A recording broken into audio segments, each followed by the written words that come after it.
Have you ever been in that situation at work where you have a peer who has an agenda that's opposite from yours, and in order to try to push their agenda forward, they throw you under the bus or they say something to you or about you that feels really disrespectful? I know that I've certainly been there, and it is maddening. And when that leader follows up with you in the future and asks you for a favor, you likely don't want to help them so much. Hey, can you get me that report by 1 o'clock? 12:45 rolls around. Ooh, I'm really sorry. I just couldn't get to it. I had to watch the paint dry earlier today. This is a very natural human reaction. We retaliate when we feel disrespected. Now, when you're on the other side of this and you really need to push your agenda forward, but your peer is in a completely different space than you are, how do you get to a place where your needs are met, but you do it in such a way that you don't disrespect the peer that you're working with so much that they try to retaliate with you or don't want to work with you in the future? Or maybe there's a tiny fear that, hey, if I'm really strong in my opinion and shut them down, maybe they won't like me. Getting to a win-win or finding a path forward with a peer is a really, really important part of being successful in your leadership position. I'm going to share with you 3 tips to really help you push your agenda forward in a way that's not going to damage the relationship, and it's really going to help you continue to work with that peer in a very constructive way moving forward while gaining you a lot of respect from those around you.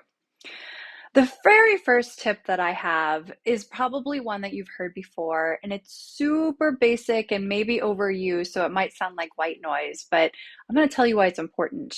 Active listening and understanding. Now, I have certainly worked in a corporate environment for a very well-known pharma company, Fortune 50 company that I'm sure that you've heard of. And when we were in meetings, it wasn't the best idea that won. It was the loudest voice that won. What I found is over time, there was a lot of battling between leaders, and as a result, everybody was siloed.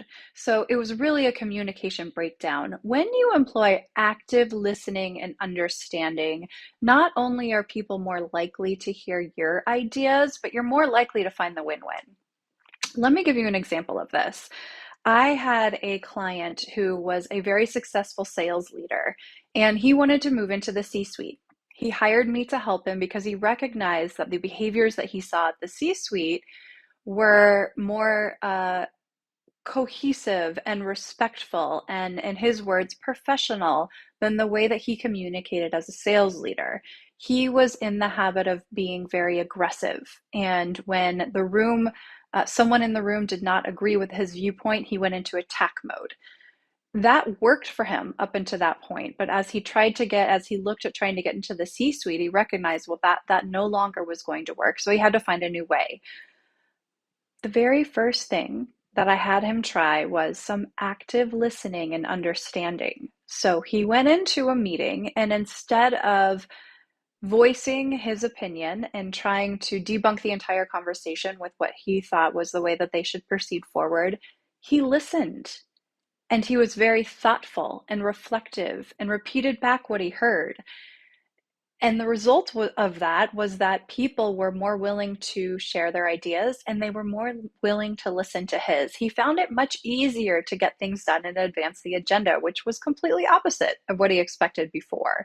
He also found, as he started to implement that new approach in a wider audience and more consistently, upper leadership, the C-suite, started to notice him, and he started to get invited to more high-profile meetings. So this active listening and understanding as you're communicating with those around you, particularly when you're in a position of influence at the leadership level, is a very effective approach to use. So here's the second tip that I have for you. Instead of going at it in a way where you're pushing, look for a way where you can build consensus. So what you're trying to get to is the win-win, not the I win, you lose, or the you win and I lose. You're looking for the win-win. Now, in order to do that, certainly the active listening and understanding comes into play, but You also want to consider how you build consensus. So, for example, you walk into a meeting and you have a path forward that you need to fight for your team. It's really, really important. And you know that there's going to be opposing viewpoints in the room. One way that you might um, argue for your viewpoint in a very effective way could sound like this.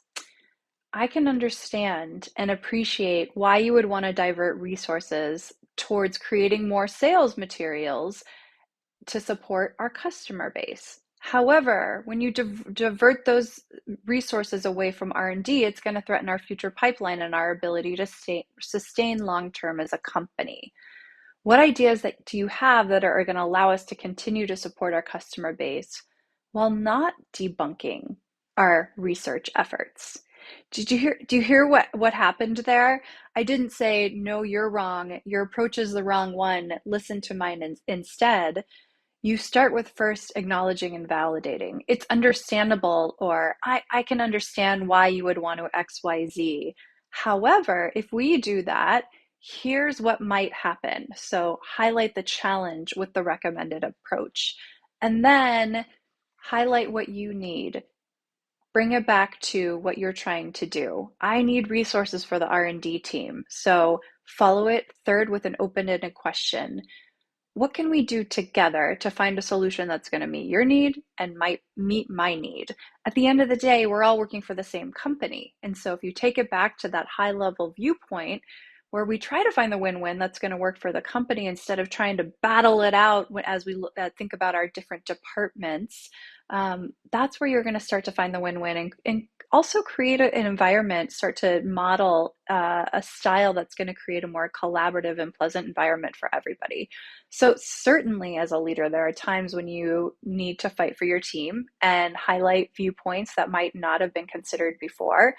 But if you do it in a way where you're actively listening to others, using their words as you present your case, people are going to be more receptive to what you have to share, and you're more likely to find the win-win. All right, so here's the third tip that I have. We've talked about active listening. We've talked about how the approach you can take in terms of your communication, in terms of the consensus building and collaboration. That's your goal. The third thing is clear and respectful communication.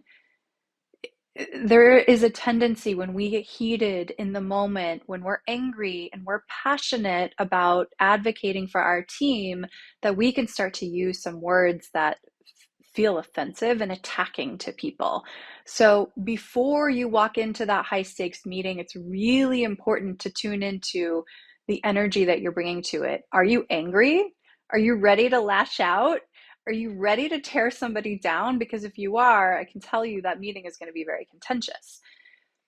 So try to reel it back in and really pay attention to what your mindset is as you're walking into these high stakes meetings and conversations. So for example, you might be thinking old way, oh, so-and-so has no idea what they're talking about. I need to set them straight and make sure that those resources get diverted to my team. That's going to be a contentious conversation. If instead you reframe that to, well, he's probably doing what he thinks is best for his team, but he hasn't had a chance to hear my team's insights yet. And once he does, it will help us advance the conversation. That's taking you from a me versus you mindset, and it's taking you more to a win-win. It's also going to just kind of reel you back from going into that fighting mode, because what you're really trying to get to is that more collaborative um, win-win mode where it's not your pie or my pie. There's plenty of pie for everybody.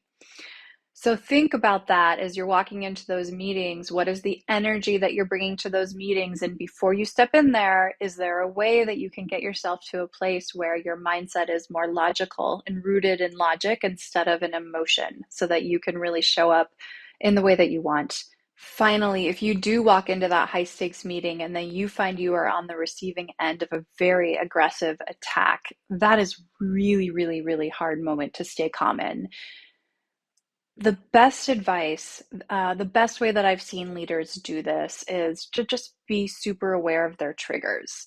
So if you think in advance about how that might play out and you're prepared and you're very focused on trying to stay calm and collected, and even if somebody else, a colleague, is coming at you in a very aggressive and emotional manner, if you're able to stay cool, calm, collected, and logical, you're going to show up in a much better way than they are, and you're just going to feel better about yourself at the end of the day too. And that's really what it's all about, right? Feeling better about ourselves and being successful in the way that we show up. So I hope some of these tips are helpful as you think about navigating some of these high stakes conversations. If as you do this, you find that some of this is challenging for you, or you find you want to more consistently show up in a way that's collaborative instead of from an angry or attacking place, then let's set up some time to chat and brainstorm what might work for you.